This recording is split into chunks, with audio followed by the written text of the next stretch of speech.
議員議案，梁子穎議員動議嘅加速發展智慧政府，更好協助市民融入大灣區生活嘅議案。有兩位議員會就議案動議修正案，本會會合併辯論議案及修正案。稍後我會先請梁子穎議員發言及動議議案，然後依次序請陳紹雄議員及何俊賢議員發言，但現階段佢哋唔可以動議修正案。合併辯論現在開始，有意發言嘅議員請按要求發言嘅按鈕。我現在請梁子穎議員發言同埋動議議案。主席，我動議通過印載於議程內嘅議案。中共20大提到係基本實現國家治理體系與治理能力現代化，係國家至到2035年發展嘅總體目標之一。要實現中國式現代化，治理體系同埋治理能力必須要係與時俱進，包括政府對公共治理嘅資訊化、數字化同埋智慧化。喺區域發展之上，廣東省人民政府辦公廳喺2023年公布咗數字灣區建設3年行動方案，目標係將粵港澳大灣區打造成為全球數碼化最高水準嘅灣區。透過三地數字化合作，喺推動要素資源流通、數字產業集聚發展、新型基礎設施連通、社會數字化治理等方面，形成政府引導、企業主導、社會參與嘅多元共建模式。數字化成為大灣區建設嘅重要推動力。行政長官喺2022年同埋2023年嘅施政報告之中，都提到要建設智慧政府。去年特區政府成立咗數字政策辦公室，專責係制定數字政府、數據治理同埋資訊科技政策，整合政府內部資訊科技資源，推動開放數據，協調各部門推出更多數字服務。特區政府亦都係積極推動各政府部門係全面採用智方便，提供一站式數碼服務，推動一網通辦。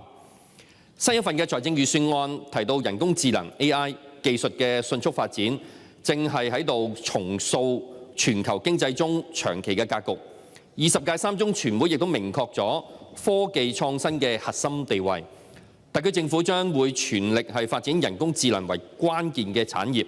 相信未來香港將會以人工智能作為主要技術嘅發展產業。政府亦都需要投入更多嘅人工智能技術發展公共服務。近年內地數字經濟同埋數字化政府服務發展迅速，自2023年全面恢復通關之後，吸引咗唔少嘅港人係到內地旅遊、工作發展，甚至置業或者係定居。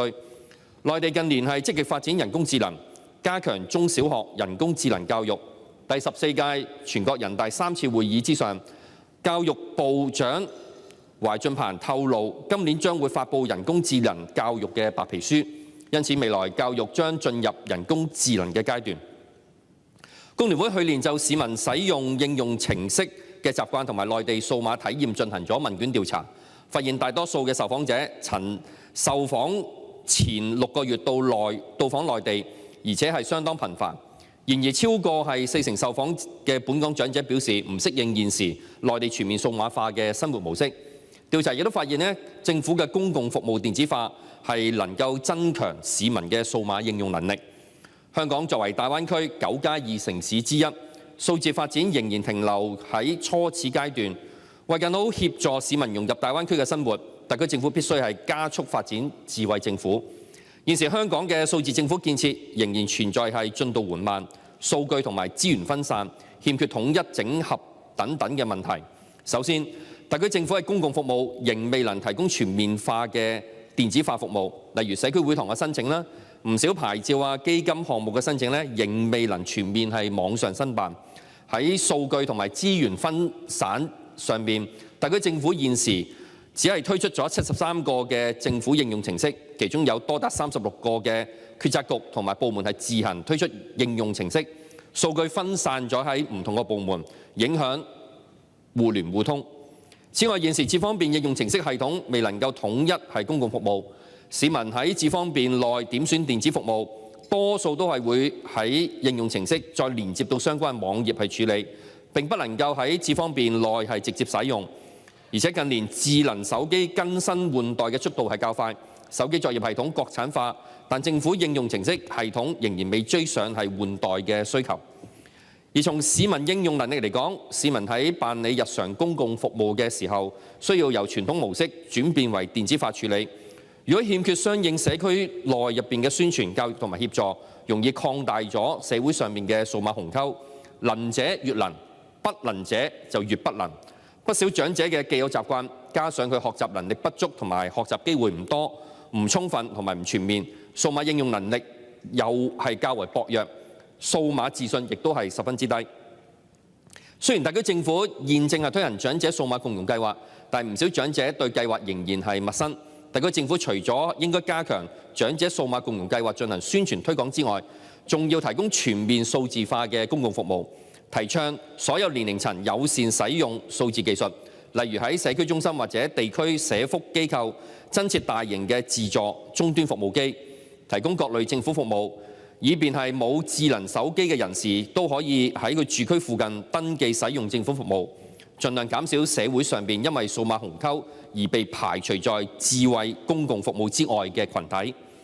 智慧政府係發展智慧城市嘅基礎，特區政府應該更積極有為擔當，成為一個牽動者，將數碼應用擴散。因此，香港特區需先以發展數字政府作為起步點，將公共服務全面電子化，提高市民使用電子服務習慣同埋數碼應用能力，同時加強大數據深度利用、開放共享，並且盡快加強灣區數碼融合同埋數據嘅互聯互通。我懇請各位議員同事暢所欲言，同埋支持上述嘅議案。主席，我謹